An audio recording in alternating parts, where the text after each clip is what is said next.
19 அதிகாரம். அவர் எரிகோவில் பிரவேசித்து அதன் வழியாக நடந்து போகையில் ஆயக்காரருக்கு தலைவனும் ஐசுவரியவானுமாயிருந்த சகேயு எனப்பட்ட ஒரு மனுஷன் இயேசு எப்படிப்பட்டவரோ என்று அவரை பார்க்க வகை தேடினான். அவன் குள்ளனானபடியால் ஜனக்கூட்டத்தில் அவரை காணக்கூடாமல் அவர் போகும் வழியில் முன்னாக ஓடி அவரை பார்க்கும்படி ஒரு காட்டத்தி மரத்தில் ஏறினான். இயேசு அந்த இடத்தில் வந்தபோது அண்ணாந்து பார்த்து அவனைக் கண்டு, சகேயுவே, நீ சீக்கிரமாய் இறங்கி வா, இன்றைக்கு நான் உன் வீட்டிலே தங்க வேண்டும் என்றார். அவன் சீக்கிரமாய் இறங்கி சந்தோஷத்தோடே அவரை அழைத்து கொண்டு போனான். அதைக் கண்ட யாவரும், இவர் பாவியான மனுஷனிடத்தில் தங்கும்படி போனார் என்று முறுமுறுத்தார்கள். சகேயு நின்று கர்த்தரை நோக்கி, ஆண்டவரே, என் ஆஸ்திகளில் பாதியை ஏழைகளுக்கு கொடுக்கிறேன். நான் ஒருவனிடத்தில் எதையாகிலும் அநியாயமாய் வாங்கினதுண்டானால் நாலத்தனையாக திரும்பச் செலுத்துகிறேன் என்றான். இயேசு அவனை நோக்கி, இன்றைக்கு இந்த வீட்டுக்கு ரட்சிப்பு வந்தது. இவனும் ஆபிரகாமுக்கு குமாரனாயிருக்கிறானே.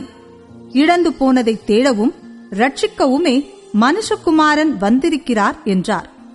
அவர்கள் இவைகளை கேட்டுக்கொண்டிருக்கையில் அவர் எருசலேமுக்கு சமீபித்திருந்தபடியினாலும் தேவனுடைய ராஜ்யம் சீக்கிரமாய் வெளிப்படுமென்று அவர்கள் நினைத்தபடியினாலும் அவர் ஒரு உவமையை சொன்னார். பிரபுவாகிய ஒருவன் ஒரு ராஜ்யத்தை பெற்றுக்கொண்டு திரும்பி வரும்படி தூர தேசத்துக்கு போக புறப்பட்டான். புறப்படும்போது அவன் தன் ஊழியக்காரரில் 10 பேரை அழைத்து அவர்களிடத்தில் 10 ராத்தல் திரவியம் கொடுத்து, நான் திரும்பி வருமளவும் இதைக் கொண்டு வியாபாரம் பண்ணுங்கள் என்று சொன்னான்.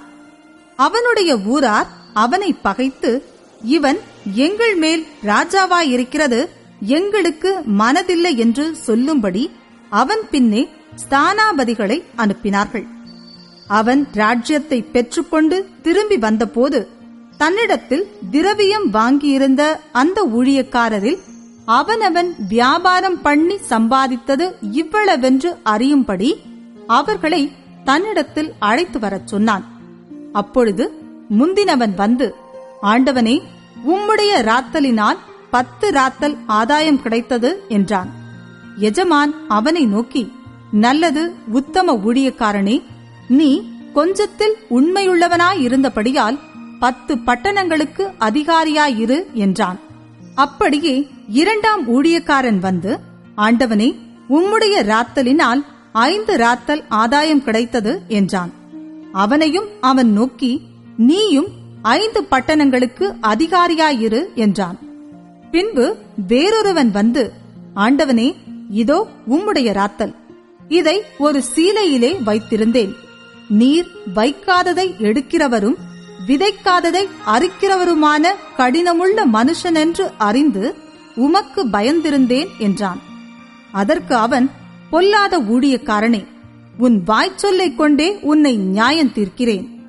நான் வைக்காததை எடுக்கிறவனும் விதைக்காததை அறுக்கிறவனுமான கடினமுள்ள மனுஷனென்று அறிந்தாயே.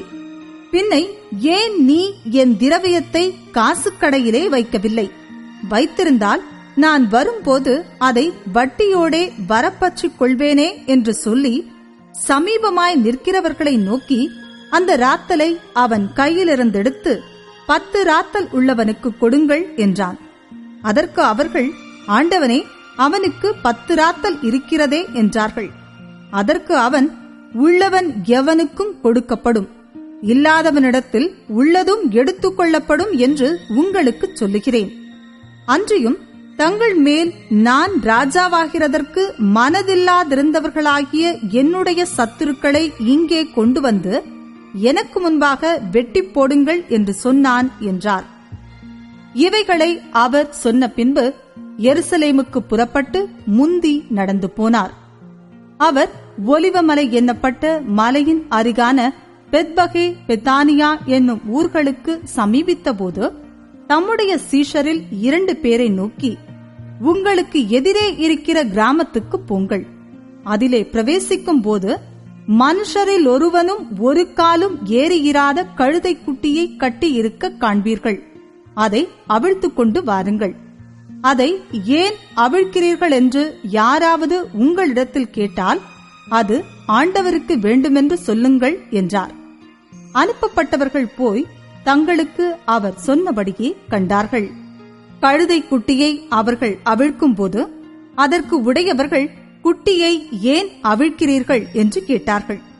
அதற்கு அவர்கள், அது ஆண்டவருக்கு வேண்டுமென்று சொல்லி அதை இயேசுவினிடத்தில் கொண்டு வந்து தங்கள் வஸ்திரங்களை அதின்மேல் போட்டு இயேசுவை அதின்மேல் ஏற்றினார்கள்.